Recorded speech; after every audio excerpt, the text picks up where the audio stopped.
ምዕራፍ 17 ላይ ነው። ምዕራፍ 17 ላይ ነው። ምናልባት ግን ምዕራፍ 16ን መለስ ብለን እናያለን።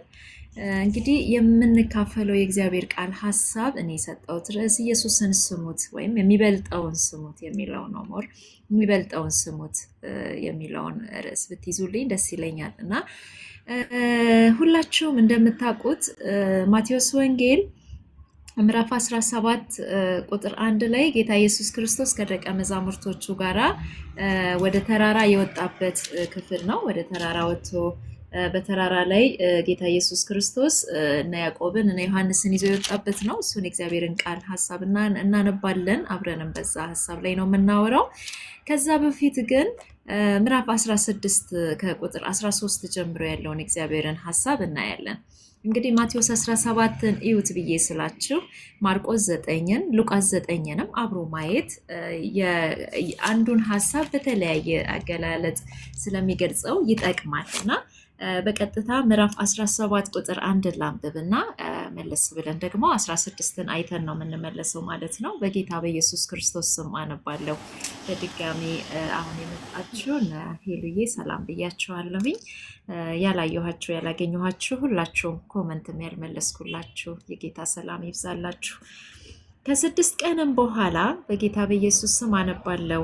ከ6 ቀንም በኋላ ኢየሱስ ጴጥሮስን ያዕቆብን ወንድሙንም ዮሐንስን ይዞ ወደ ረጅም ተራራ ብቻቸውን አወጣቸው። በፊታቸውም ተለወጠ፣ ፊቱም እንደ ፀሐይ በራ፣ ልብሱም እንደ ብርሃን ነጭ ሆነ። እነሆ ሙሴና ኤልያስ ከእርሱ ጋር ሲነጋገሩ ታዩአቸው። ጴጥሮስም መልሶ ኢየሱስን ጌታ ሆይ በዚህ መሆን ለእኛ መልካም ነው። ብትወድስ በዚህ 3 ዳስ አንዱን ላንተ፣ አንዱን ለሙሴ፣ አንዱንም ለኤልያስ እንስራ አለ። እርሱ ግን ገና ሲናገር እነሆ ብሩህ ደመና ጋረዳቸው። እነሆም ከደመናው በእርሱ ደስ የሚለኝ የምወደው ልጄ ይህ ነው፣ እርሱን ስሙት የሚል ድምፅ መጣ። ደቀ መዛሙርቱም ሰምተው በፊታቸው ወደቁ፣ እጅግም ፈርተው ነበር። ኢየሱስም ቀርቦ ዳሰሳቸውና ተነሱ፣ አትፍሩ አላቸው። ዓይናቸውንም አቅንተው ሲያዩ ከኢየሱስ ብቻ በቀር ማንንም አላዩም ይላል። ይሄ ምዕራፍ 17 ነውና ምዕራፍ 16 ላይ ጌታ ኢየሱስ ክርስቶስ ከነዚህ ከደቀ መዛሙርቶቹ ጋር እንግዲህ ያሳለፈው ጊዜ ምናልባት በጣም በቅርበት አብሮት ጌታ ከኢየሱስ ክርስቶስ ጋር አብሮ ሲበሉ አብሮም ሲጠጡ ኢየሱስ ሲያስተምር ተአምራትም ሲያደርግ በምድር ቆይታው ለ3 ዓመት ያክል አብሮት እንደነበሩ እነዚህ ደቀ መዛሙርቶች በቅርበት ኢየሱስን ይከተሉ የነበሩ ሰዎች እንደሆኑ እናውቃለን። እና ግን ምን ይላቸዋል? አንድ ጥያቄ ይጠይቃቸዋል። 16-13 ላይ ጥያቄ ይጠይቃቸዋል። ይሄ ጥያቄ እንግዲህ ወሳኝ ጥያቄ ነበር ማለት ታውቃላችሁ። አንዳንድ ጥያቄዎች የህልውና ጉዳይ ናቸው። አንዳንድ ጥያቄዎች በጣም በቀላሉ ማናልፋቸው በወዳጅነት መካከል ፐርሰናሊ በሰዎችም መካከል ሲሪየስ የሆኑ ጥያቄዎች አሉ እና በጌታና በደቀ መዛሙርቶቹ መካከል ይሄኛው ጊዜ በጣም ወሳኝ ጊዜ ሆኖ እናያለን እና የደቀ መዛሙርቱ እይታ የደቀ መዛሙርቶቹን መረዳት ጌታ ኢየሱስ ክርስቶስ እንዲይዙለት እንዲገባቸው የፈለገውን ጉዳይ ምን ያክል ተረድተዋል የሚለውን ነገር ኢየሱስ ቼክ ያደረገበት ጊዜ ይመስለኛል። ፈታሽ የሆነ ጥያቄ ነው። በአጭሩ ኢየሱስ ፍተሻ አደረገ ማለት እንችላለን እና መፈተሽ ጥሩ ነገር ነው። አንዳንድ ጊዜ ፈታሾቹ ጤነኛ የሆኑ እንጂ ሀገራችን በእነዚህ ባለፉት ዓመታቶች በተለያዩ ፌርማታዎች የፍተሻ ነገር እናያለን እና መፈተሽ ጥሩ ነው። ግን ፈታሾቹ ምናልባት ሌባ ከሆኑ ለበለጠው ነገር መዳረግ ይሆናል። ጤናማዎች ይሆኑ እንጂ ሰው መፈተሹ የያዘውን ቁም ነገር የያዘው ነገር ጤናማ መሆኑን መታየቱ ለአገርም ለምድሪቱም ሰላም ነው እና እነዚህም ደቀ መዛሙርቶች የልባቸውን ሐሳብ መረዳታቸው የተፈተሸበት ጊዜ ነው እና ጌታ ኢየሱስ ክርስቶስ ሲፈትሽ ምን አለ? እንደው ከየትኛው ጊዜ ይልቅ ይህንን እነሱ ዘንድ ያለውን መረዳት ምን ያክል እንደገባቸው የመጣበትን የዘላለም እቅድ የዘላለም ፕሮግራም ምን ያክል እንደተረዱት ኢየሱስ ማወቅ የፈለገ ይመስለኛል እና ምን አላቸው? ኢየሱስ በፊልጶስ ቂሳሪያ ወደ ተባለው ሀገር በደረሰ ጊዜ ለመሆኑ ሰዎች የሰው ልጅ ማን ይሉታል ብሎ ጠየቀ። ማን ይሉታል? እና የመጀመሪያው ጥያቄ ወሳኙ ጥያቄ ይሄ ነው። ሰዎች ስለ ኢየሱስ ማን ይላሉ? የምትሰሟቸው ዙሪያችሁ ላይ ያሉ ሰዎች ምናልባት ኢየሱስ ብዙ ለመስማት አክሰስ የማያገኝባቸው ኤሪያዎች ላይ እነሱ አክሰስ ያገኛሉ አይደለ? እንጀራ ለማምጣት ወደ ከተማ ሄዱ ይለናል። አንዳንድ እንቅስቃሴዎች ከኢየሱስ ይልቅ እነሱ ለህዝቡ ቅርብ ናቸው እና ኢየሱስ ሲያስተምርም ኢየሱስ ምን ሲልም ጆሮአቸው አለ ህዝቡ ጋር ደቀ መዛሙርቱና ማን ይሉታል ብሎ ሲላቸው ይሄማ በጣም ቀላል ጥያቄ ነው አሉ። የሰማነውን መናገር ምን ይከብዳል? ሰፈር ውስጥ የሚወራውን ነገር መመለስ ምን ይከብዳል? እውነትም ምን ይከብዳል? ሰፈር ውስጥ ላለ ነገር ምላሽ መስጠት፣ ስለ ሰንበዲ የሚባለውን ነገር እንደዚህ ሰምቻለሁ ማለት ምንድን ነው የሚከብደው? ስለ ከረኗ ሰምተሻል ወይ ምንድን ነው የሚባለው ሲባል እከሌሽ እንዲህ ትልሻለች እከሌም እንዲህ ይልሃል ማለት በጣም መረዳት የማይጠይቅ ጥያቄ ሊሆን ይችላል። ስለዚህ አንዳንዶቹ አሉት መጥመቁ ዮሐንስ ይሉሃል፣ አንዳንዶቹ ኤልያስ ይሉሃል፣ ሌሎቹስ ኤርሚያስ ነው ይሉታል፣ አይ አንዳንዶቹ ደግሞ ከነቢያት አንዱ ነው ይሉሃል አሉት። እንደዚህ ይሉሃል እና በጣም ይሄ ቀላል ጥያቄ ነው ብለው መለሱለት። በጣም ጥሩ አለ ኢየሱስ። ሰዎች ስለ ሰው ልጅ እንደዚህ ማለታቸው በጣም ሰርፕራይዝ አያደርገውም ኢየሱስን። ለምን መሰላችሁ? የጌታ የኢየሱስ ክርስቶስ ትልቁ ታርጌት የነበረው የለፋባቸው፣ ኢንቨስት ያደረገባቸው፣ የደከመባቸው እነሱ ላይ ነው። ምን ያክል ቁም ነገሩን ይዘውታል የሚለው ነገር የሚቀጥለውን ሚሽን ይዘው የሚቀጥሉት እነሱ ናቸው። ኢየሱስ ተተኪን የማፍራት ለወንጌል እነሱን የማዘጋጀት ለሚቀጥለው ሲዝን የወንጌል እውነት በእነሱ እንደሚቀጥል ያውቃል እና እግዚአብሔር ሲደክምብን እግዚአብሔር ሲለፋብን የሚበልጥ ቁም ነገር ይጠበቅብናል። ወዳጆቹ እግዚአብሔር በእኔና በእናንተ ህይወት ውስጥ የለፋውን ያክል ፍሬ ይጠብቅብናል። ብዙ ከተሰጠው ብዙ ይጠበቅበታል። ብዙ ከተለፋበት ህይወት እግዚአብሔርም ብዙ ይጠብቃል። ህይወቶቻችን ላይ እግዚአብሔር ምን ያክል ኢንቨስት እንዳደረገ እያንዳንዳችን እናውቃለን። ከአመጣጣችን ከአጠራራችን ጀምሮ አንዳንዶቻችን ከመጣንበት ርቀት የመጣ ነው በጣም በብዙ ቸርነት ነው። በብዙ ፍቅር ተማርከን ነው። ብዙ ቸርነት ተደርጎልን ነው። ብዙ ምህረት ተደርጎልን ነው። ጳውሎስ እንደዛ አይደለም የሚለው? እኔ በጣም አለ ከኃጢአተኞች ዋነኛ ነኝ አለ እና አስቀድሞ ለዚህ ወንጌል አሳዳጅ ነበርኩ። በጣም ለዚህ ይህንን የወንጌልን እውነት ይዘው ለሚሰብኩ ሰዎች እኔ እንደ ነፍሰ ገዳይ ነበርኩ።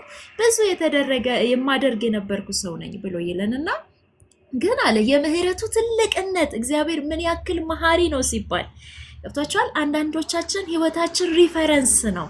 ህይወታችን አንዳንዶቻችን ማሳያ ነው የእግዚአብሔር የምህረት ጥልቅ፣ የእግዚአብሔር የፍቅር ጥልቀት። ክብር ለጌታ ለኢየሱስ ሲሆን እና ጳውሎስ እኔን ሲያይ ሰው አለ እግዚአብሔር ምን ያክል ምህረቱ ትልቅ ነው ብሎ ነው አለ መደነቅ ያለበት። እና የምህረቱ ትልቅነት በእኔ እንዲታይ ከኃጢአተኞች ዋናው በሚሆን በእኔ ላይ እግዚአብሔር ምን አደረገ አለ? ምህረትን አገነነ አለ። እኔን ለዚህ ወንጌል ሰባኪ ያደረገኝ፣ ለዚህ ለምቃወመው ለምገፈው ወንጌል እኔን ምን አደረገኝ? ማህበርተኛ ያደረገኝ አለ እና ይሄን ወንጌል አደራ ሰጠኝ፣ አመነኝ አለ እና ምህረቱ እንዴት ትልቅ እንደሆነ ታውቃላችሁ አለ። ሰው ብዙ የተደረገበት ሰው ብዙ ይጠበቅበታል። እግዚአብሔር በበደላችን በኃጢአታችን ሙታን እንኳን በሆንን ጊዜ ከክርስቶስ ጋር ህይወትን ሰጠን። ለምን ሲባል ትልቅ ፍቅር ስላለው እግዚአብሔር ከወደደን ከታላቅ ፍቅር የተነሳ ከምህረቱ ደግሞ ባለጸጋ ስለሆነ እና የእያንዳንዳችን ህይወት ጀርባ ሲፈተሽ የመጣንበት አመጣጥ ሩቅ ነው። የወጣንበት አወጣጥ በጣም ከባድ ነው። አይን አይቶ ከማይራራበት እንደው አይቶ ሰው ሊራራልን ከማይችል ዓለም ውስጥ ነው እግዚአብሔር ቸርነት ነጥቆ ያወጣል። ይሄ ደግሞ የእግዚአብሔርን የምህረት ትልቅነት፣ ሃሌሉያ፣ የእግዚአብሔርን የፍቅሩን ትልቅነት፣ የእግዚአብሔርን የርኅራኄውን ትልቅነት ያሳያል። እና በጣም ብዙ የተደረገልን እዚህ እንዳለን አስባለሁ። በጣም ብዙ የተደረገልን እና እነዚህ ደቀ መዛሙርቶች ብዙ የተለፋባቸው ናቸው። ከኢየሱስ ጋር ብዙ የተደከመባቸው ናቸው። ጌታ ኢየሱስ ብዙ ስለለፋባቸው የተሻለ መረዳት የሚበልጥም ነገር ከነሱ ይፈልጋል። ስለለፋባቸው ደግሞ ብቻ አይደለም፣ ነገያቸው ላይ እግዚአብሔር ያቀደው ፕሮግራም ትልቅ ስለሆነ የሚሰጣቸው ሚሽን ትልቅ ስለሆነ የተሻለ መረዳት ይጠብቅባቸዋል።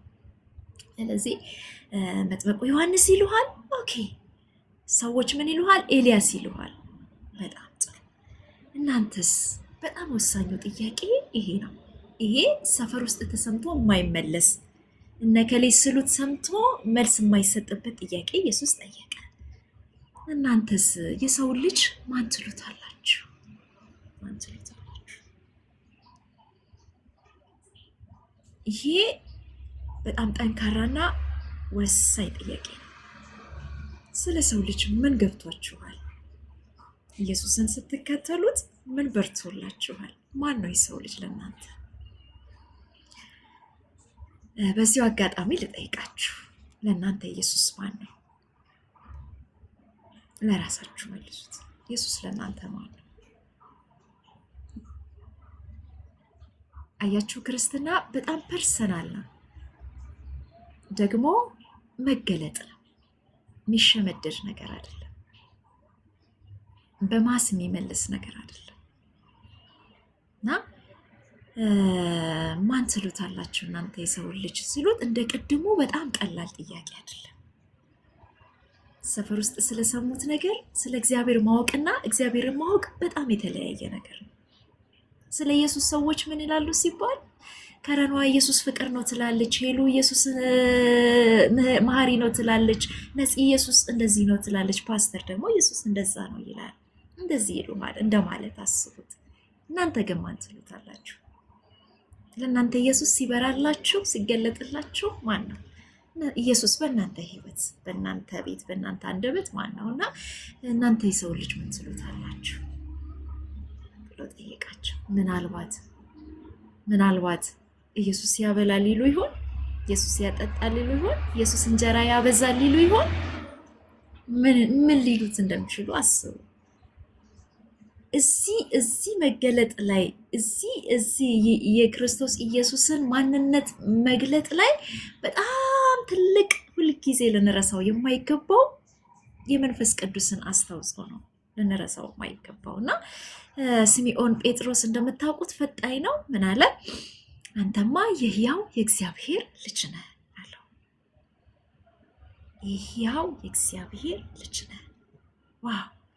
ይሄ የእግዚአብሔር ፊት የሚያበራ አያቸው የሰማይ የሆነ መገለጥ እንዲገባቸው ኢየሱስ የፈለገው ዋናው ፖይንት ጋር መጣለት። ይህን ስጋና ደም አይደለም የገለጠልህ አለው። ይህን ሰፈር ውስጥ የሰማኸው ጉዳይ አይደለም፣ ይህን የሰማዩ አባቴ ነው ያበራል። ለዚህ ነው ክርስትና መገለጥ ነው የምንለው። እግዚአብሔር አምላክ ነው ይልና መጽሐፍ፣ ለእኛም በራልን ይላል። ያወቅነው ስለበራልን ነው። በጣም ጎበዞች ስለሆንን አይደለም፣ የሃይማኖት ሰዎች ስለሆነ አይደለም። ከኛ በጣም በተሻለ መንገድ እግዚአብሔርን ጽድቅ የሚፈልጉ ሰዎች አሉ፣ በብዙ መንገድ እየተንገላቱ፣ በብዙ መንገድ። ለእኔና ለእናንተ የእግዚአብሔር የምህረት ታላቅነት ቅድም እንዳልኳችሁ ስለበዛ እግዚአብሔር ራሱን ገለጠል፣ እግዚአብሔር ራሱን አበራል። ይሄ የሰማዩ አባት የሰጠው መገለጥ ነው። ይህን ስጋና ደም አልገለጠልህም፣ ሰማዩ አባቴ ነው ያበራልህ። እኔም እልሃለሁ አንተ ጴጥሮስ ነህ፣ በዚህች ዓለት ላይ ቤተ ክርስቲያኔን እሰራለሁ፣ የገሃነም ደጆች አይቋቋሟትም ብለዋል። እና አያችሁ ይሄ እግዚአብሔር ደስ የተሰኘበት መገለጥ ላይ፣ ይሄ እግዚአብሔር ያበራው ብርሃን ላይ ነው የክርስቶስ ኢየሱስ ቤተ ክርስቲያን የተመሰረተችው። ይህ ትልቅ ሊበራልን የሚገባ እውነት ነው። ታውቃላችሁ የኢየሱስ ክርስቶስን መምጣት ብዙዎች ይጠባበቁ ነበር። ጻፍቶች፣ ፈሪሳውያን በተለያየ መንገድ የክርስቶስ ኢየሱስን መምጣት የመሲሁን መምጣት በትንቢት ሰምተዋል። በተለያየ መንገድ ደግሞ የዘመኑን የሚመረምሩ የእውቀት ሰዎች የኢየሱስን መምጣት መወለድ ወደ ምድር መምጣት በብዙ መንገድ ገምተዋል። ግን ኢየሱስ በመጣ ጊዜ አብዛኛዎቹ አልተቀበሉትም። እስቲል ያልተቀበሉት አለ። ክርስቶስ ኢየሱስ መሲህ ነው የእግዚአብሔር ልጅ ነው ብሎ ማመን ለብዙዎች አዳጋች ነገር ነው እና አንዳንድ ጊዜ ቆም ብላችሁ አስባችሁ ከሆነ እንዴት ገባኝ ብላችሁ ክርስትናችሁን ቼክ አድርጋችሁ እንደኔ የምታውቁ ካላችሁ ሁል ጊዜ የማለምደውና የሚገርመኝ ነገር እንዴት ነው እግዚአብሔር ይበራልኝ? እንዴት ነው የኢየሱስ አዳኝነት የተገለጠልኝ? እንዴት ነው ለእኛ የገባን? በጣም ብዙ ከኛ የተሻለ መረዳት ያላቸው የመጽሐፍት እውቀት ያላቸው በጣም ደግሞ የሚተጉ በሃይማኖት ስርዓታቸው የሚጋደሉ እግዚአብሔርን የሚፈልጉ ብዙዎች ይሄ እውነት አልበራላቸውም እና እንዴት በራልን ብለን ስናስብ የእግዚአብሔርን የምህረት ትልቅነት ነው እንደ ጳውሎስ ህይወታችን ላይ የሚገባንን የምንረዳው እና ክርስትና መገለጥ ነው ስንል እግዚአብሔር አምላክ ያበራው ብርሃን ነው። ይህ ብርሃን ለእኔና ለእናንተ በራልን። ኢየሱስ ክርስቶስን ያው የእግዚአብሔር ልጅ መሆን፣ የክርስቶስ ኢየሱስን መሲህ መሆን፣ አዳኝ መሆን፣ ቤዛ መሆን የበራልን የገባን እግዚአብሔር መገለጹን ስለሰጠን ነው። በዚህ እውነት ነፍሳችን ሐሴት ልታደርግ ይገባል እና በዚህ ዘመን ያለንበት ዓለም ሁሉ ነገር ስሙኝ የሚልበት ዘመን ነው። መቼ በብዙ አይነት መንገድ ሁኔታው ይጮሃል፣ ቴክኖሎጂው ይጮሃል፣ የፖለቲካው ሲስተም ይጮሃል፣ ያለው ዙሪያችን ላይ ፍልስፍናው ይጮሃል። በጣም ብዙ ነገሮች ድምፅ ያላቸው ዘመን ነው። ቤታችሁ ሆናችሁ ብዙ ድምፅ የምትሰሙበት ዘመን ላይ ነው ያለ ነው እና ከዚህ ንግግር በኋላ ከዚህ ትልቅ ኢየሱስ ፍተሻ ካልኳችሁ ቦልድ ከሆኑ ጥያቄዎች በኋላ ኢየሱስ እነዚህ ደቀ መዛሙርቶች መካከል በጣም ክሎዝ የሆኑትን ሶስቱን ይዟቸው ወደ ተራራ ወጣ ይላል። ቅድም ያነበብነው ምዕራፍ 17 ቁጥር 1 ላይ ያዕቆብን ዮሐንስንና ጴጥሮስን ይዟቸው ወደ ተራራ ወጣ ይላል እና ሰፈር መካከል ያለ ድምፅ አለ። ቅድም እንዳወራ ነው ስለ ኢየሱስ የሚባል ነገር አለ፣ ስለሌላም ብዙ ግርግር ያለበት ጊዜ አለ እና ብቻ እግዚአብሔር ትኩረታችንን ይፈልጋል። ዙሪያችንም ያለው ነገር ትኩረታችንን ይፈልጋል። ከሰፈር መካከል ይዟቸው ሲወጣ ሌላ ደግሞ የሚያሳያቸው የመገለጥ ጥግ ነበር እና እግዚአብሔር ሲፈልገን ለሚሻል ነገር ነው። እግዚአብሔር ሲለየን ለሚሻል ነገር ነው። ከነበርንበት ካለንበት ከከረምንበት ነገር መካከል እግዚአብሔር ሲለየን ሲያወጣን ምናልባት እግዚአብሔር የተለየ ምስጢር ኖሮት እንደሆነ ማሰብ በጣም ጥሩ ነው። ለእግዚአብሔር ሀሳብ ራስን አቬለብል ማድረግ እና ከዚህ ንግግር በኋላ ከዚህ ትልቅ መረዳት በኋላ ከዚህ ጌታ ኢየሱስ ክርስቶስና ደቀ መዛሙርቶቹ መካከል ከተደረገ ዲያሎግ በኋላ ኢየሱስ ምን አደረጋቸው? ይዟቸው ወጣ ይላል። አሜን ነው። እግዚአብሔር ከአንዳንድ ጉዳዮቻችን መካከል ይዞን ይውጣ። የወጡ ሰዎች የተሻለ ከእግዚአብሔር ጋር የሚያሳልፉትን ጊዜና እድል እግዚአብሔር ሰጥቷቸዋል እና ይዟቸው ወጡ። ትኩረታቸውን የሚበትን ዙሪያቸው ላይ ያለ ግርግር፣ እግዚአብሔርን እንዳይሰሙ ሀሳብ አለማቸው ላይ ያለን ነገር ሁሉ ጥሶ የሚወጡበትን ከፍታና እድል እግዚአብሔር ሰጣቸው እና ይዟቸው ወጣ። እግዚአብሔር በህይወታችን ላይ ሊሰራ ትኩረታችንን ይፈልጋል። የተለየ መረዳትን ሊሰጠን ከኛ ጋር ዲል ሊያደርግ ደግሞ በዙሪያችንም ያሉ ነገሮች ትኩረታችንን ይፈልጋሉ እና ለዚህ ነው አንዳንድ ኳሊቲ ታይሞች የሚያስፈልጉን። አሁን ክርስቶስ ኢየሱስ ይዟቸው እንደወጣው ጊዜ ልክ እኛም ለራሳችን ለእግዚአብሔር ራሳችንን እግዚአብሔር ሲፈልገን መንቃት፣ አቬለብል መሆን፣ ለእግዚአብሔር ዓለም ራሳችንን መስጠት፣ እግዚአብሔር ወደሚፈልገን ነገር ሰብሰብ ማለት አንዳንዴ በጣም ጥሩ ነው እና እነዚህ ሰዎች ግን እድለኞች ናቸው። ይዟቸው ኢየሱስ ወጣ ይላል እና ከዚህ በኋላ ደግሞ ምን አለ ትላላችሁ? ከዚህ በኋላ ደግሞ ምን የሚነግራቸው ቁም ነገር አለ እና ያው ክርስትና ከክብር ወደ ክብር ነው።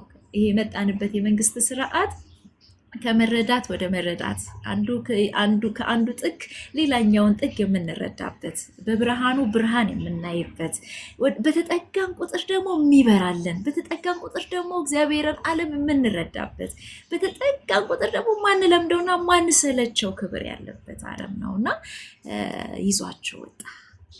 እግዚአብሔር ይዞን ይወጣ ከአንዳንድ ጉዳዮች ከጩኸቶች ዙሪያችን ላይ ጮክ ካሉ ድምፆች ኢየሱስን እንዳንደማመጥ ከሚያደርጉን ነገሮች እግዚአብሔርን ልብ እንዳንሰማው ከሚያደርጉን ነገሮች መካከል ዛሬም እግዚአብሔር ይዞን ይወጣ። ለአንዳንዶቻችሁ ይሄ የምትወጡበት ምሽት ይሆንላችሁ። ከእግዚአብሔር ጋር የምንሰማማበት ቅርብ ለቅርብ የምንሆንበት የእግዚአብሔርን ልብ የምናደምጥበትን ጊዜያቶች እግዚአብሔር ያብዛልን። ይሄ በጣም አስፈላጊ ነገር ነው እና አንዳንዶቻችን ብዙ ነገር መካከል አለን። ባይዘዌ ቸርች አልጠፋን ይሆናል፣ ህብረት መካከል አልጠፋን፣ ኳየር መካከል አልጠፋን፣ ማገልገል አላቆምን ይሆናል እና ግን ከእግዚአብሔር ጋር ያለን ግንኙነት የሳሳብን፣ እግዚአብሔር ጋር ያለን መደማመጥ የራቀብን፣ ይሄ የአምልኮ ስርዓት ብቻ የሆነብን እግዚአብሔርን ልብ መቅረብ ማድመጥ ያልቻልን ሰዎች በዚህ አጋጣሚ ልባርካችሁ፣ እግዚአብሔር ይዞን ይውጣ። እግዚአብሔር ልቡን የምንሰማበት እሱን የምናደምጥበት ከእሱ ጋር የምንተያይበትን ጊዜና እድል እግዚአብሔር ይስጠን። ወደ እግዚአብሔር ልብ፣ ወደ እግዚአብሔር ደስታ፣ ወደ እግዚአብሔር ክብር ሙላት የምንጠጋበትን እድል እግዚአብሔር ያብዛልን እና እግዚአብሔር ትኩረታቸውን የሚሰበስቡበት ባይዘዌ ይሄ ለተሃድሶ በር ነው። ለህይወት መታደስ፣ ለራእይ መታደስ፣ ለአቅም መታደስ፣ ለእይታ መታደስ ከእግዚአብሔር ጋር የምናሳልፋቸው ጊዜያቶች በጣም ወሳኝ ናቸው። አንዳንድ ክልሎች ውስጥ ተበትነን ሩጫችን ማያቆም ሆኖ የእግዚአብሔርን ልብ ከማንሰማባቸው ግርግሮች መካከል እግዚአብሔር ስብስብ አድርጎ ልቡን የምናደምጥበትን እድልና ጊዜ በጣም ሊሰጠን ያስፈልጋል እና መንፈሳዊ ዝለት፣ መንፈሳዊ እንቅልፍ፣ ድንዛዜ የሚመጣው በህይወቶቻችን ውስጥ ከእግዚአብሔር ዓለም በተራራቀን ልክ ነው። ከእግዚአብሔር ዓለም ግርግሩ በበዛብን መጠን፣ ሩጫ በበዛብን ቁጥር፣ እግዚአብሔርን መስማት ባቃተን ቁጥር ህይወታችን ለዝለት፣ ለድካም እየተጋለጠ ይሄዳል እና ትኩረታቸውን የተሰበሰበላቸው ሰዎች የሚቀጥለው ነገር ህይወታቸው ላይ ሲሆን እናያለን። እግዚአብሔር ትኩረታችሁን ይሰብስብ። እግዚአብሔርን ለመስማት ይሄ በረከት ነው። እግረ መንገድ ልባርካችሁ። እግዚአብሔር የተሰበሰበ ትኩረት ለእግዚአብሔር ዓለም እየተገኘ እግዚአብሔር እንደፈለገ የሚያዝበት፣ እግዚአብሔር እንደፈለገ የሚያወራበት፣ እግዚአብሔር ማውራት የፈለገውን የሚሰማበት ህይወትና ልብ እግዚአብሔር ይስጣችሁ።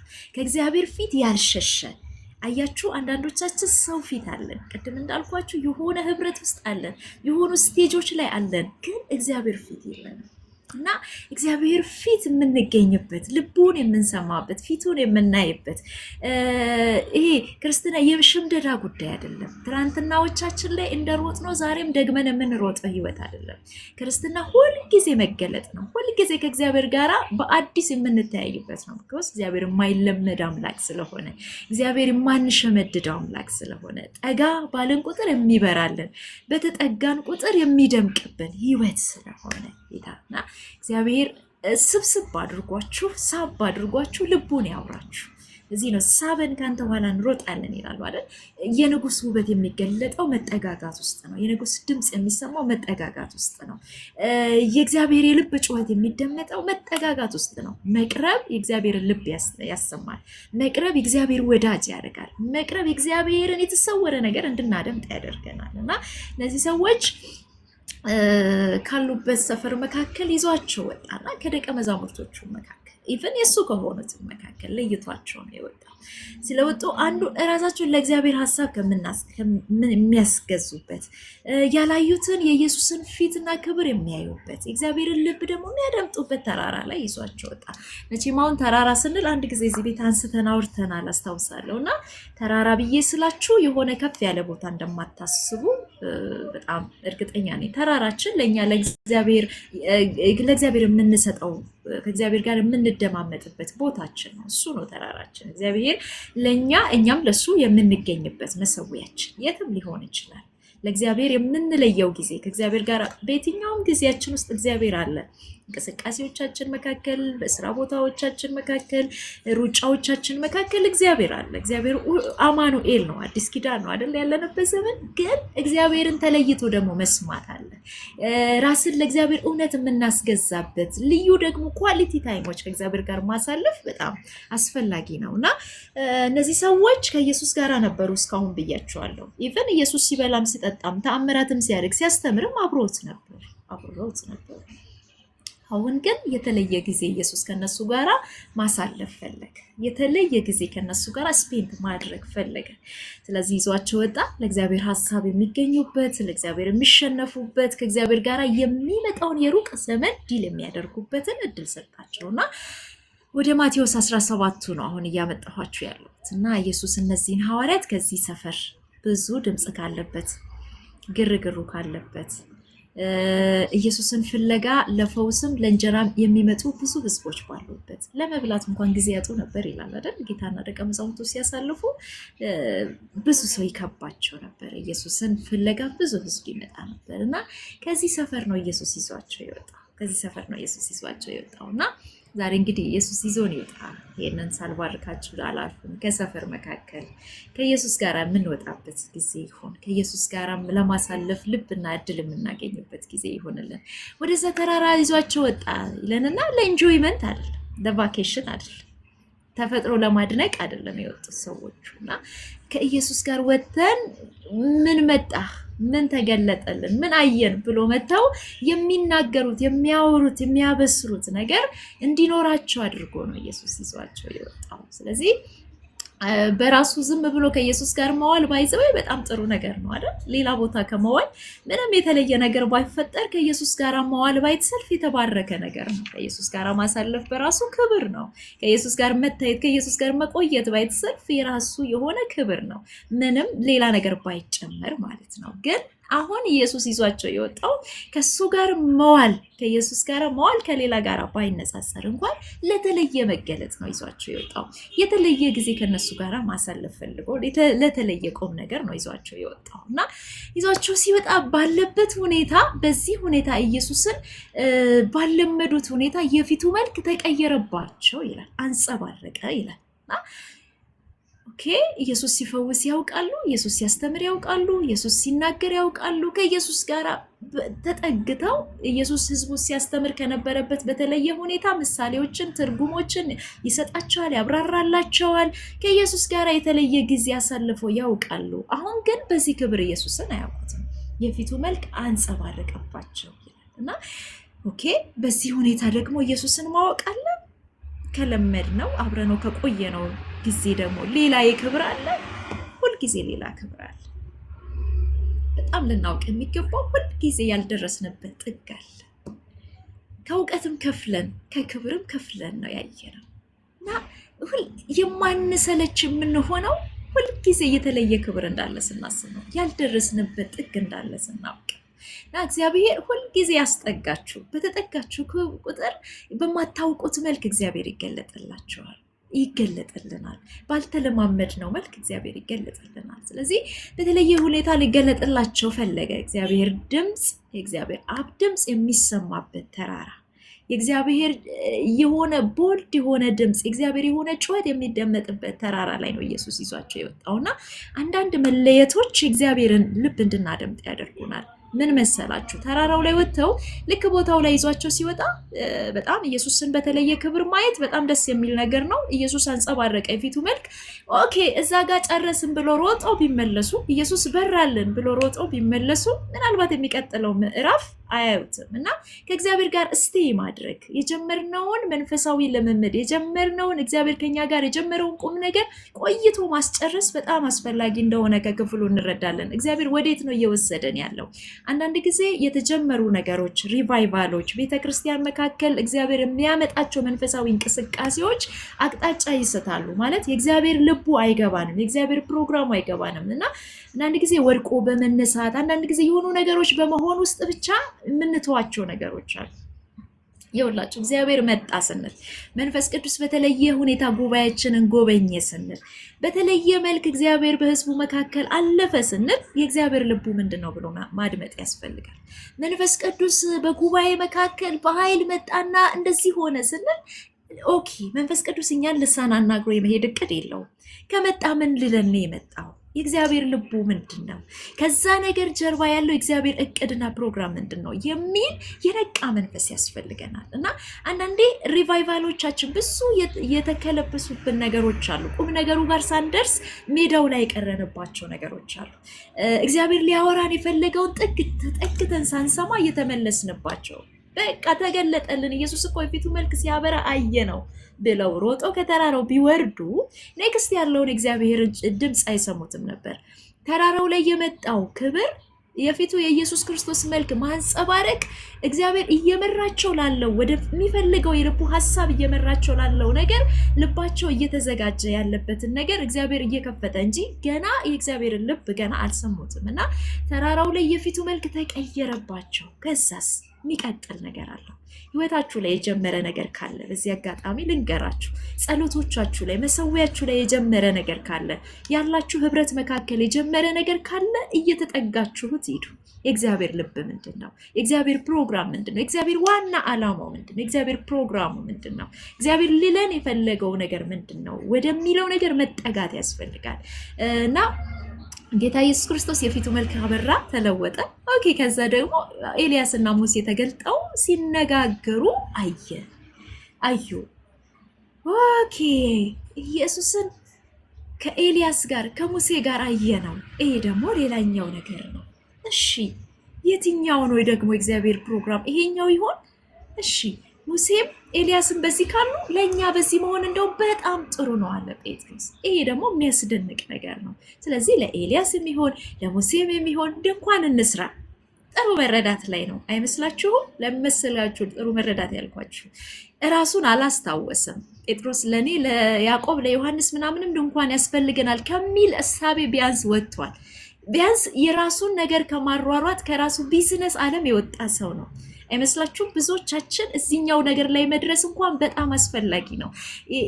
የኛን ቢዝነስ፣ የኛን ሀሳብ፣ የኛን እቅድ፣ የኛን ፕሮግራም የእግዚአብሔር ዓለም ውስጥ ለመፈጸም ብዙ ሩጫ አለን አይደል? ሰዎች እግዚአብሔር በሰጠው ጸጋ፣ እግዚአብሔር በሰጠው መገለጥ፣ እግዚአብሔር በሰጠው አቅራቦት የኛን ዓለም ለማድመቅ ብዙ ፍላጎት አለን። ጥቅማችንን ለማስከበር፣ ስማችንን ለማስመስገብ፣ የሆነ ነገራችንን ለማድረግ ሩጫ ያለን ሰዎች ነን እኛ በዚህ ዘመን እና እነ ጴጥሮስ ቢያንስ የገባው ነገር ራሱን እንዲረሳ አድርጎታል።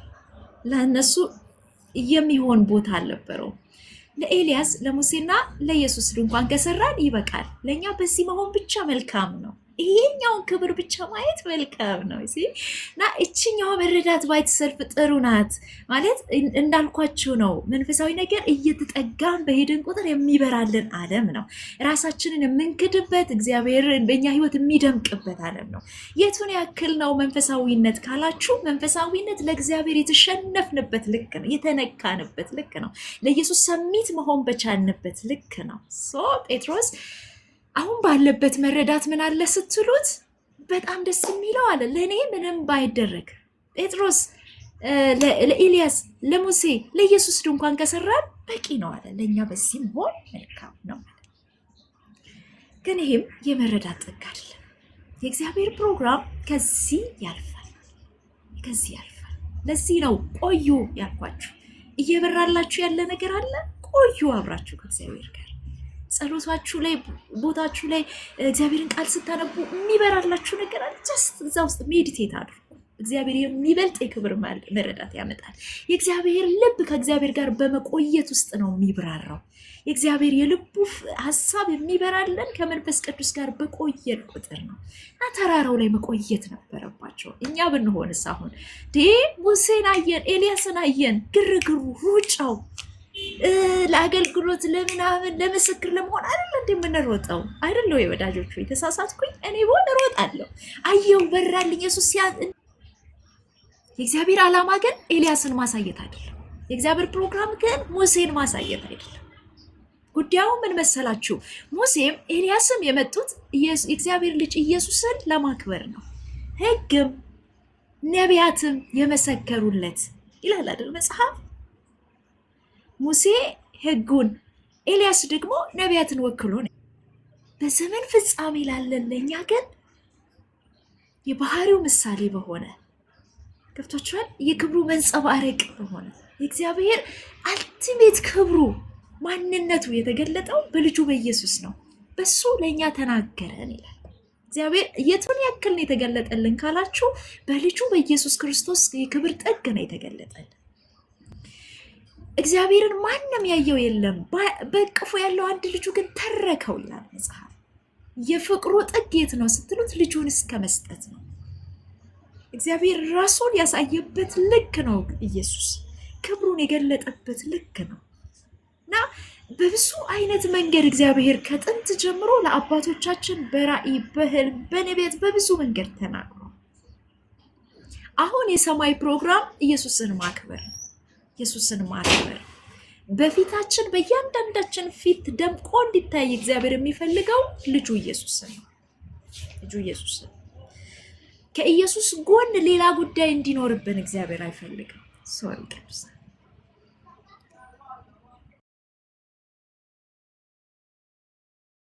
ፕሮግራም የእግዚአብሔር ትልቁ ሀሳቡና እቅዱ ኢየሱስ እንዲገባን ነው እና ሙሴም ኤልያስም ኢየሱስን ለማድመቅ፣ ኢየሱስን ለመግለጥ፣ ስለ ኢየሱስ ለመመስከር የመጡ እንጂ ከኢየሱስ እኩል ድንኳን የሚሰራላቸው ከኢየሱስ እኩል የሚታዩ አካላቶች አይደሉም። ታውቃላችሁ፣ የጴጥሮስ መረዳት ለኤልያስም ለሙሴም እኩል ከኢየሱስ ጋር ድንኳን እንዲሰራለት ነው።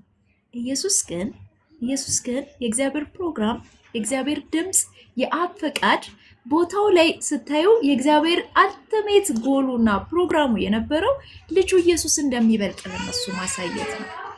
ምናልባት እግዚአብሔር በነ ሙሴ የተናገረው እግዚአብሔር በነ ሙሴ የገለጠው እግዚአብሔር በነ ኤልያስ በነቢያት በኩል የተገለጠበት መገለጥ አለና እነዚህ ሰዎች አብዛኛዎቹ ዕብራውያን ናቸው፣ አይሁዶች አሉ።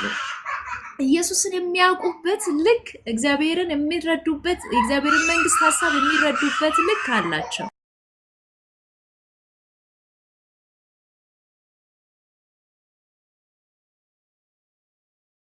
የሚረብሽ ድምፅ ካለ እንግዲህ በጣም ይቅርታ። እና ከዚህ ነገር ግን ያለፈ መረዳት እንዳለ ኢየሱስ ሊያሳያቸው ፈልጎ ነው ተራራው ላይ የወሰዳቸው። እና ጴጥሮስ ከነ ኤልያስ እኩል ከነ ሙሴ እኩል ድንኳን እንስራላቸው የሚልበት መረዳት ላይ ባለበት ሰዓት ከዚህ ደመና ገና ጴጥሮስ ሲናገር ይላል። በጣም ወደው ቃል አለ እዛ ጋር። ጴጥሮስ ገና ሲናገር ሳይጨርስ ደመናው መጥቶ ከደናቸው። ደስ አይልም? አንዳንድ ጉዳዮች አስተያየት ልንሰጥባቸው ስንል እኛ በእኛ ሀሳብ በእኛ ዓለም ልናብራራቸው ስንል የሚቀድም ደመና ሲኖር ደስ አይልም? እግዚአብሔር ሲቀድማችሁ፣ እግዚአብሔር ወደሚፈልገው ሲያዘነብላችሁ፣ እግዚአብሔር ልቡ ወዳለው ሀሳቡ ደስታው ወዳለው መንገድ ሲመራችሁ፣ ሌላ መገለጥ ሲያገኛችሁ፣ መንፈስ ቅዱስ ህይወታችሁን ኮንትሮል ሲያደርግ እናንተ ወደ እናንተ መረዳት ሳይሆን እግዚአብሔር ሊያወራው ወደ ፈለገው ጥግ እናንተን ሲወስዳችሁ ከዛ በላይ የሚበልጥ ነገር የለም። ታውቃላችሁና ለዚህ ደመናው ከደናቸው ይላል። አሁን ጴጥሮስ ሊያብራራ አይችልም የፈለገውን ሀሳቡን ድንኳን ምናምን ከሚለው መረዳት ያልፋል። አሁን የመጣው ደመና እዛ ደመና ውስጥ ምን አለ መሰላችሁ? የእግዚአብሔር አብ ድምፅ ነው የሚሰማው። የሰማይ ፕሮግራም ነው የሚደመጠው። ያ ደመና ምን የሚል ድምፅ አለው መሰላችሁ? የምወደው ልጄ ይህ ነው እሱ ስሙት የሚል ድምፅ አለው። ኢየሱስን ስሙት የሚል ኢየሱስን የሚያልቅ ኢየሱስን የሚያደምቅ ኢየሱስን ከፍ የሚያደርግ ትኩረትን ወደ ኢየሱስ የሚመልስ ከነ ሙሴ ከነ ኤልያስ በላይ ኢየሱስን የሚያደምቅ። እኛ በጣም ብዙ የፊታችን የተሳሉ ነገሮች አሉ በዚህ ዘመን አይደል? ከኢየሱስ እኩል ድንኳን ምንሰራላቸው ብዙ ማኖፍ ጋዶች አሉ። ብዙ ሃይማኖታዊ ስርዓቶች አሉ። መድረኮቻችን በጣም ብዙ ከኢየሱስ እኩል ድንኳን የተሰራላቸው ጉዳዮች አሉ። ፐርሰናል ህይወቶቻችን ላይ በጣም ብዙ ኢየሱስ ድምፁ እንዳይረብሻቸው የሚያባብላቸው ሰው አለ። እሺ በጣም ይቅርታ ቅዱሳን፣ እንግዲህ የልጆች እናት መሆነ የተገለጠ ነው። ታይሙ ደግሞ የእንቅልፍ ሆኖ ነው። እና ኢየሱስን እግዚአብሔር ሁል ጊዜ የሚያልቅበት ኢየሱስን የሚገልጥበት ልክ በእኛ እሳቤ ልክ አይደለም። በትክክል ኢየሱስ እንዲብራራ እግዚአብሔር በህይወታችን ይፈልጋል። መንፈስ ቅዱስ አሁን በምድር ያለው ኢየሱስን ሊያከብረው ነው፣ ኢየሱስን ሊገልጥልን ነው። የክርስትና ውሃ ልኩ ያለው ግራውንዱ ያለው በኢየሱስ መገለጥ ላይ ነው። ቅድም እንዳልኳችሁ ነው ሰማይ ደስ ያለው ቤተ ክርስቲያን በምድር እንድትመሰረት የተደረገው ክርስቶስ ኢየሱስ በተገለጠበት መገለጥ ነው። አንተ የሕያው የእግዚአብሔር ልጅ ነህ በተባለበት መገለጥና ግራውንድ ላይ ነው። ዛሬ እግዚአብሔር ምን ይፈልጋል ስትሉ ኢየሱስን ማድነቅ እንዲበራልን እንዲገለጥልን እግዚአብሔር ምን ይፈልጋል ስትሉ የልጁ ክብር እንዲገለጥልን ይፈልጋል። ከኢየሱስ እኩል የሰራናቸውን ድንኳኖች እንድናፈርስ እግዚአብሔር ይፈልጋል። የክብሩን ታላቅነት የሚጋፉ ከኢየሱስ እኩል ልንሰማቸው እየታገልን ያልናቸው ግርግሮች መካከል እንድንወጣ እግዚአብሔር ይፈልጋል። ስለዚህ ተራራው ላይ ያለው የእግዚአብሔር ፕሮግራም ደመናው ውስጥ ያለው የእግዚአብሔር ድምፅ ምን የሚል ነው? እሱ ስሙት የሚል ነው። ኢየሱስን የሚያደምቅ ነው።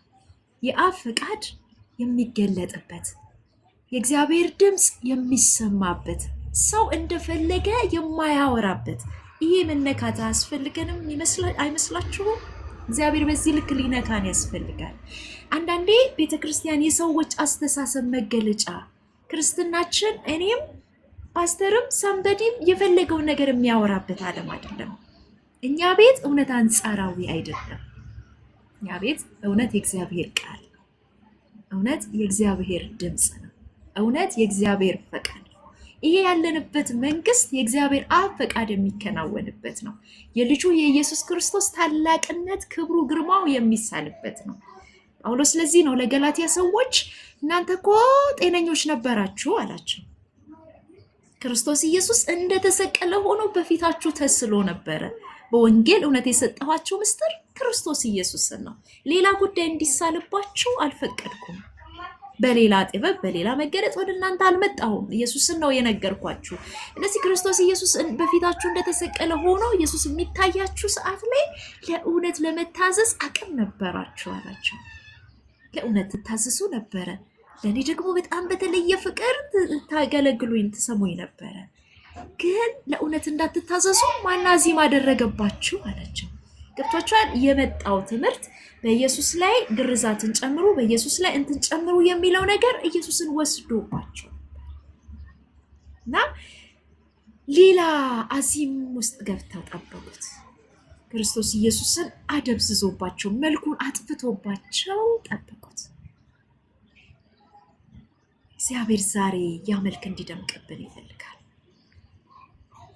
ዕብራዊ ጻፊ የሚነግረን ይሄ ነው። የሃይማኖታችን ራስና ፈጻሚውን ኢየሱስን አይተን በፊታችን ያለውን ሩጫ በትዕግስት እንሩጥ። ይሄ መንግስት ኢየሱስ የሚደምቅበት መንግስት ነው።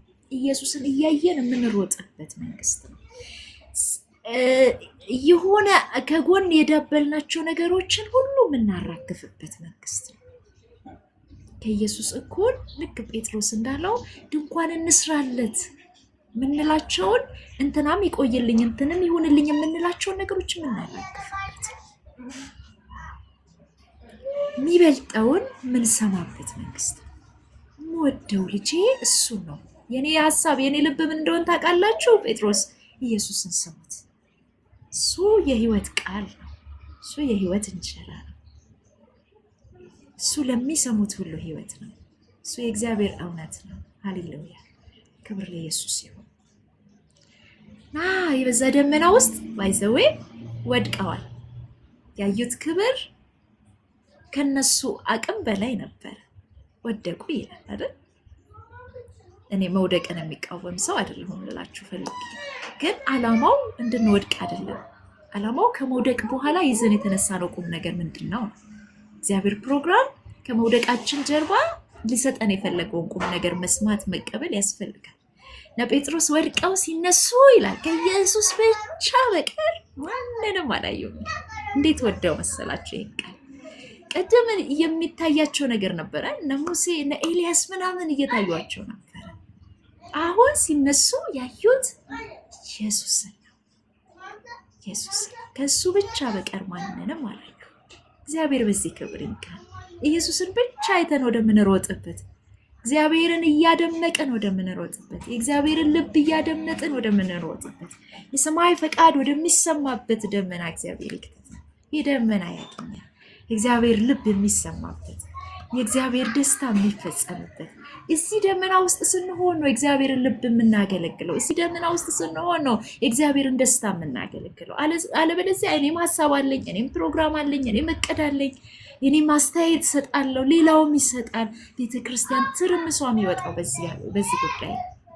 እግዚአብሔር በዚህ ደመና ይሄ ደመና ያገኛል። ይሄ ደመና ለዘመኗ ቤተክርስቲያን በጣም ያስፈልጋል። ይሄ ደመና በትውልዱ ላይ ይሆን። እግዚአብሔርን ልብ የምንሰማበት፣ ከግል ጉዳዮቻችን የምንወጣበት፣ ከአስተያየቶቻችን የምንወጣበት፣ እግዚአብሔር ደስታ የሚደመጥበት፣ እግዚአብሔር ልቡ ተሰምቶ የምንሮጥበት። ይኸውላችሁ ያለንበት መንግስት እኛ ደስ እንዳለን የምንሰራው አይደለም። የምንሰራው እግዚአብሔር እንደሚወደው ነው። የሰለሞን ቤተ መቅደስ ስራ ተብሎ ሲሰጠው ዲዛይኑ የነበረው ማስተር ፕላኑ የነበረው እግዚአብሔር ይችላል። እሱ እንደፈለገው አይነት አድርጎ አልሰራው። ይኸውልህ የምትሰራው ከዚህ እንጨት ነው፣ ደግሞ የምትሰራው ዲዛይኑ እንደዚህ ነው፣ ቅድስት እንደዚህ ነው፣ ቅድስተ ቅዱሳን እንደዚህ ነው፣ አደባባዩን እንደዚህ ነው የምታደርግልኝ ብሎ ዲዛይን ተሰጥቶት ነው የሰራው።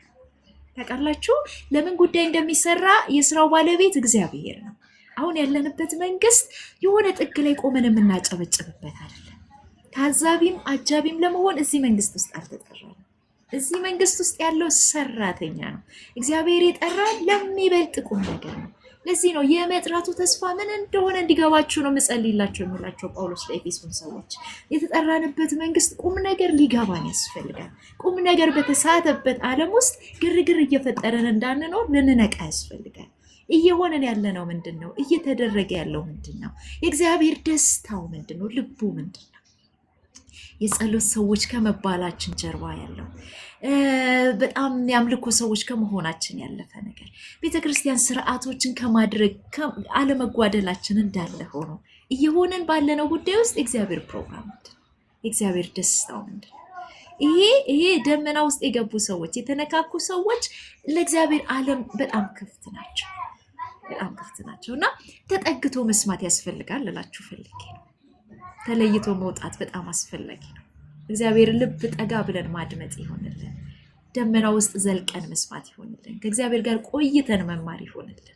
የእግዚአብሔርን ልብ ከማድመጥ መጀመር ይሆንልን። የእግዚአብሔር ደስታው የት ጋር ነው ያለው? እግዚአብሔር እቅዱ ምንድን ነው? የእግዚአብሔር ፕሮግራሙ ምንድን ነው? እኛ ቤት ምንድን ነው? እኔ ቤት ምንድን ነው? እናንተ ቤት ምንድን ነው? እግዚአብሔር ዘመኑ ላይ ያለው እቅድና ፕላን ምንድን ነው? የተጠጉ ሰዎች እግዚአብሔርን ልብ ያዳምጡታል። ከዚህ በፊት ብያችሁ የማቅ ይመስለኛል። መቅረብ የእግዚአብሔር ወዳጅ ያደርጋል።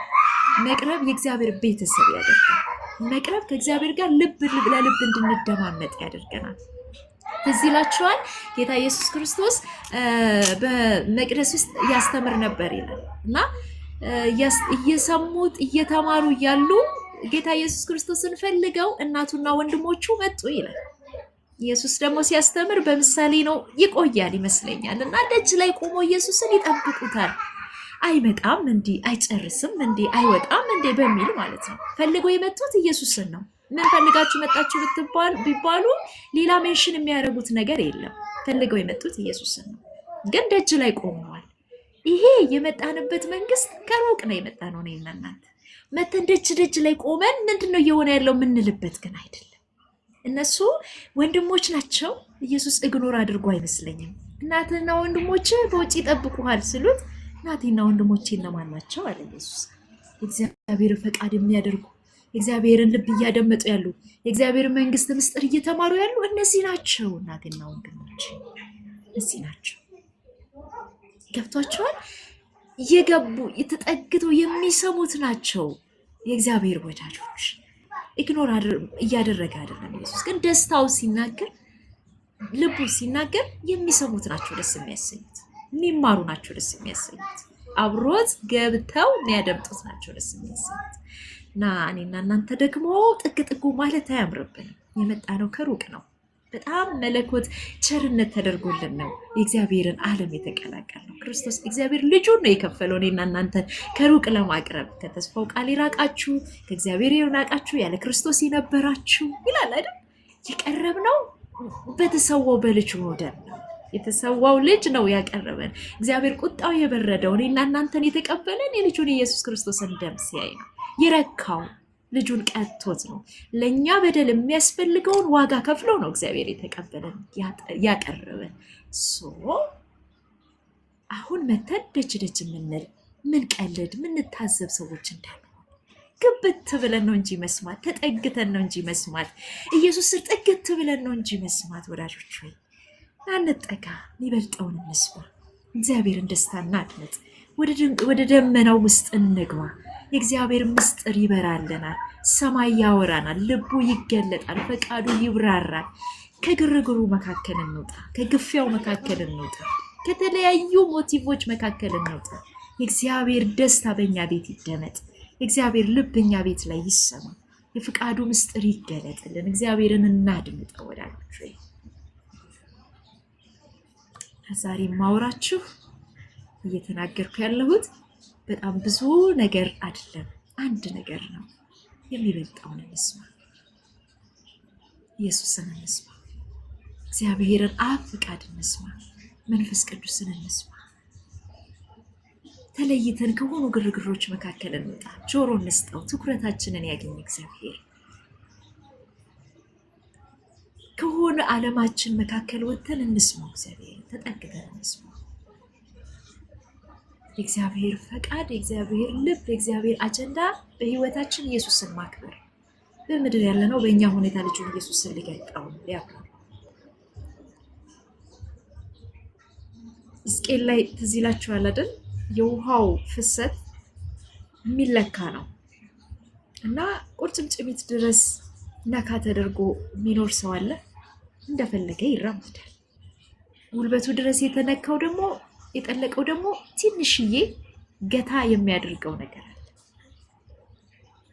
ወገቡ ድረስ የሆነው ደግሞ እንደፈለገ አይሆንም፣ ግን ደግሞ ስቲል እንደቀደመው እንደ ጴጥሮስ አስተያየት መስጠት ይችላል። የኛ የሆነን ነገር የምናብራራበት የሆነ እድል አለ። ግን የውሃው ብዛት ትልቅ ሆኖ እንደሚዋኝበት የሆነና ዝፍቅ ብሎ የገባ ሰው ግን በውሃው ኃይል ነው የሚንቀሳቀሰው። ሰውነትን ልቀቅ ይባላል አይደል? ዋና ስንለማመድ ልክ ውሃው እንደሚፈልገው ልክ ነው የምንራመድ። ለውሃው ራስን አሳልፎ መስጠት ነው ዋናው ጤናማ የሚያደርገው።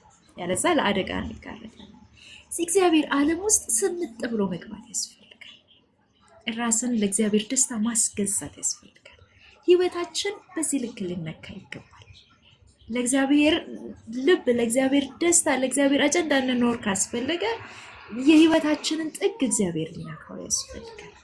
እኛ እንደፈለገን የምንሆንበት ዓለም ውስጥ እግዚአብሔርን ደስታ እናገለግልም። ምናልባት ራሳችንን እናገለግላለን፣ ምናልባት የሆኑ ግለሰቦችን ደስ እናሰኛለን፣ የሆነ የራሳችንን ጥቅም እናስጠብቃለን። አሁን የእግዚአብሔር ፕሮግራም፣ የሰማይ ፕሮግራም በእኛ ሁኔታ ልጁን መግለጥ እንደ ራሳችን ፈቃድና ደስታ የኖርንባቸው ዓመታቶች በህይወታችን ላይ አልፈዋል። እግዚአብሔር ስለነዛ ዓመታቶች ያለማወቅ ወራቶችን አሳልፏል። አሁን ግን እድል እንዳገኘ ሰው፣ ምህረት እንደተቀበለ ሰው፣ እግዚአብሔር ቸርነት እንዳደረገለት ሰው ሃሌሉያ ለእግዚአብሔር ደስታ ስብስብ የምንልበት ትኩረት ዓለማችንን ብዙ ከሚፈልግ ነገር ራሳችንን ለእግዚአብሔር የምንለይበት ፈቃዳችንን ለእግዚአብሔር እውነት የምናስገዛበት ዓለም እግዚአብሔር በእኛ ሁኔታ ደስታውን የሚፈጽምበትን ዓለም እንዲሰጠን ራሳችንን ሰሚት ማድረግ እንድንችል መንፈስ ቅዱስ ይርዳል። ይህ ደመና ቤታችንን ይንካው፣ ህይወታችንን፣ አገልግሎታችንን ይንካው። ተጠግተን መስማት፣ ቀርበን መስማት ይሆንልን። ከዳር ዳር ህይወት እግዚአብሔር ያፋታል። የሆነ ግርግር ውስጥ ምናምን እየሮጥን እየኖርን እየመሰለን ከሆነ ጥቅት ማለት ይሆንልን፣ ሰብሰብ ማለት ይሆንልን። እግዚአብሔር የሚፈልገው ምኑ ጋር ነው እንበል። እግዚአብሔርን የምታገለግሉ ጌታን የምትወዱ በተለያየ መንገድ በእግዚአብሔር መንግስት ውስጥ የምትሮጡ ሰዎች በዚህ እንዳላችሁ ከኔ በተሻለ አውቃለሁ። እነ ጳውሎስ ከየት ጀመሩ? ይሄን ተናግሬ ጨርሳለሁ። ከየት ጀመሩ ስትሉ አገልግሎት የሚጀምረው ከመሸነፍ እንደሆነ ከጳውሎስ ህይወት በደንብ እንማራለን። እና ሐዋርያት ሥራ ምዕራፍ 9 ላይ አንተ ማነህ ብሎ ጠይቆ ነው የጀመረው ጳውሎስ። አንተ ማነህ ስል አንተ የምታሳድደኝ እኔ ኢየሱስ ነኝ አለው። እኔ አንተ መች አሳደድኩ? እነ ጴጥሮስን ነው ባይሆን ያሳደድኩት። የእግዚአብሔር መንግስት ጉዳይ በእነ ጴጥሮስ ውስጥ እንደነበረ የምታውቁት። የምታሳድደኝ እኔ ኢየሱስ ነኝ ብሎ ነው የተገለጠለት። ደቀ መዛሙርቶችን የምታሳድድ አላለውም። እና ወደ ከተማ ሂድ፣ ምን እንዳደርግ ነው የምትፈልገው ብሎ አለው። እና ይሄ በጣም ሁላችንም ዘንድ ሊፈጠር የሚገባ ጥያቄ። እግዚአብሔር ጠርቶናል፣ ምን እንዳደርግ ነው የምፈልገው? እግዚአብሔር የሆነ ቦታ አስቀምጦኛል፣ ምን እንዳደርግ ነው የምፈልገው? ይሄ ቤተክርስቲያን ስንመጣ የምንጠይቀው ጉዳይ አይደለም። በምድር ውስጥ ያለ ነው የእግዚአብሔርን ዓለም የእግዚአብሔርን ፕሮግራም በእኛ ሁኔታ እንዲገለጥ ያላችሁበት መስሪያ ቤት ላይ ያላችሁበት ፖዚሽን ላይ ያላችሁበት ሰፈር ላይ ይሄ በጣም ትልቅ ጥያቄ ህይወታችን ላይ ሊመጣ ያስፈልጋል። ምን እንዳደርግ ነው የምትፈልገው? ምን እንዳደርግ ነው የምትፈልገው? ኦኬ እኔ ፕሮግራም አለኝ አለ ጴጥሮስ። ደብዳቤ ይዤ እየሄድኩ ነው ላሳስራቸው። ማድረግ የምፈልገው ነገርማ አለኝ። እሺ ከመጣ የሰማይ ብርሃን ህይወቴ ላይ ከበራ ከኔ ጋር ጉዳይ ካለ አንተ ኢየሱስ ከሆንክ ምን እንዳደርግ ነው የምፈልገው? ተሸንፌያለሁ ነው፣ እጅ ሰጥቻለሁ ነው። እግዚአብሔር በዚህ ልክ ይንካን ያሸንፈን እና የራሳችንን ደስታ የራሳችንን እቅድ ከመፈጸም ህይወት ውስጥ እግዚአብሔር ያውጣል። እግዚአብሔርን ደስታ የምንኖርበትን ዓለም እግዚአብሔር ይስጣል። እና ጴጥሮስ እዚህ ጋር ነው የጀመረው። ሐናንያ ጋር ሲሄድ ኢየሱስን በደንብ በጣም ትንሽ ዲያሎግ ነች። ከኢየሱስ ጋር ግን ተግባብቶ ነው የመጣው ሰውየው። አሁን መቶ ሐናንያ ጋር ኢየሱስ ማን ነው አይለውም። ሊያደርግ የሚያስፈልገውን ነው ሊያውቅ የመጣው። ቀድሞ ኢየሱስ ነክቶታል። ቀድሞ ኢየሱስን አይቶታል። ወይ ኢየሱስ ነክቷቸው የመጡ ሰዎች አያስቸግሩንም። ሰዎችን አሁን የተቸገርነው ያስቀረናቸው ኢየሱስ ጋር ሳናደርስ ነው። የኛ መዝሙር ጋር፣ የኛ ስርዓት ጋር፣ የኛ አስተምሮት ጋር አለ አይደል? ራሳችንን እየሳለን ሰዎች ኢየሱስ ጋር ሳይደርሱ ስለቀሩ ነው ግርግሩ የበዛው። እኔ አጵሎስ ነኝ፣ እኔ ጳውሎስ ነኝ፣ እኔ ምናምን ነኝ ስሉ እንዴ ያለ ጳውሎስ ምን ሆናችኋል? ዋናውን ጉዳይ ስታችኋል። በጣም ብዙዎቻችን ጋር ዋናው ጉዳይ ተስቷል። ዋናው ጉዳይ ላይ አይደለም እየተደራደርን ያለ ነው። እግረ መንገድ የሆኑ ነገሮች ናቸው እያስጨነቁ ነው ያሉት። እግዚአብሔር ከዚህ ዓለም ያውጣል። እግዚአብሔር ቸርነት፣ እግዚአብሔር ምሕረት ከዚህ ዓለም ያውጣል። የሚያስፈልገን ደመናው ለዚህ ነው ያልኳችሁ። አሁን እየተሟገትንባቸው ያሉት ግርግሮች ጉዳዮቻችን አይደሉም። ጠላት የሰጠን የቤት ስራዎች ናቸው። የኛ ምኞት፣ የኛ ፍላጎት የሰጠን የክብር ፍላጎት፣ የዝና ፍላጎት፣ የጥቅም ፍላጎት የሰጡን የቤት ስራዎች ውስጥ ነን። የእግዚአብሔር የመንግስቱ ጉዳዮች አይደሉም። የአጵሎስ መሆን የጳውሎስ መሆን አይደለም ጉዳዩ አለ ጳውሎስ። ምን ነክቷችሁ ነው? እኔ ሞትኩ ወይ ስለናንተ? አጵሎስስ ሞተ ወይ ስለናንተ? ተሰቀለስ ወይ ስለናንተ? ምን ላይ ነው ያላችሁት አላቸው። ምን ነክቷችኋል? ዋናው ጉዳይ የእግዚአብሔር ፕሮግራም ወዴት እንደሆነ ሲያሳያቸው እንመለከታለን። የኔ ጭንቀት አለ ቀደም ያልኳችሁ ገላትያም ላይ ክርስቶስ ኢየሱስ እንደገና እስኪሳልባችሁ ነው። ኢየሱስ እስኪደምቅባችሁ እይታችሁን፣ ሀሳብ ዓለማችሁን የእግዚአብሔር ፕሮግራም እስኪቆጣጠረው ድረስ ነው። ስለዚህ ጳውሎስ ሲመጣ አናንያ ጋር የተነካበትን መነካት ያውቃል። እንደዚህ ያለ ሰዎችን ማገልገል በጣም ቀላል ነው። እንደዚህ ያሉ ሰዎችም ሲያገለግሉን በጣም ጥሩ ነው። አይከብድም ነገር ዓለሙ። ገብቷችኋል አይደል? ከኢየሱስ ጋር ጉዳያቸውን የጨረሱ ሰዎች ጴጥሮስና ኢየሱስ በደንብ ነው የተያዩት፣ በደንብ ነው የተነካኩት። ስለዚህ አሁን አናንያ ጋር መጥቶ ሌላ የቤት ስራ አይደለም የሚያስፈልገው ምን እንዳደርግለት ነው የሚፈልገው። ምን እንደምታደርግ እሱ ይነግርሃል ተብሎ አይደል? የጓጓ አይመስላችሁም? የሆነ ስስት ውስጥ ያለ ግብግብ የሚል ሰው አይመስላችሁም? ጳውሎስ ምን እንዳደርግ ሆነ የሚፈልገው? ምን ላድርግለት? እግዚአብሔር በዚህ መንካት ይንካል። ኢየሱስን ያዩ ሰዎች ብዙ ያስቸግሩ። ትኩረት ዓለማቸው በትክክል የተነካ ሰዎች የልቦናዎቻቸው አይኖች እንዲበሩላችሁ እኔ ጸልያለሁ አለ ጳውሎስ። በጣም ሊበራልን ያስፈልጋል። እግዚአብሔር እንደገና ሊነካን ያስፈልጋል ወዳጆች። በቶ ይኸውልህ በመንገድ ያየኸው ኢየሱስ አለ አይደል አለ ሐናንያ። ግራውንድ አለው ሰውየው መጠራት፣ የሰውየው ክርስትና መሰረት አለው። ከየት ጋር ጀምሮ እንደሚያወራ ሐናንያው ያውቃል። ግራውንድ ያላቸው ጤናማ መሰረት ያላቸው ሰዎች አያስቸግሩ። በጣም ብዙ ነገር እንድናወራ አያደርጉንም። ሌላ ጉዳይ እሹ እንዲኖርብን አያደርጉንም። በመንገድ ያየኸው ስትመጣ የሰማይ ብርሃን ይበራልህ ያ ኢየሱስ አለ ታውቀዋለህ አይደል? አሁን ምን እንዳደርግ ነው እሱ የሚፈልገው? እሱን ኢየሱስማ ነው አንተ ጋር ይላከኝ። ምን እንዳደርግ ነው የምትፈልገው? በነገስታት ፊት ስሜን ትሸከማለህ፣ በአሕዛብ ፊት ስሜን ትሸከማለህ። ስለዚህ ወንጌል መከራን ትቀበላለህ። ጎሄድ ቀጠለ ሰውየው መንገዱ። ጉዳዩ የሐናንያ አይደለም።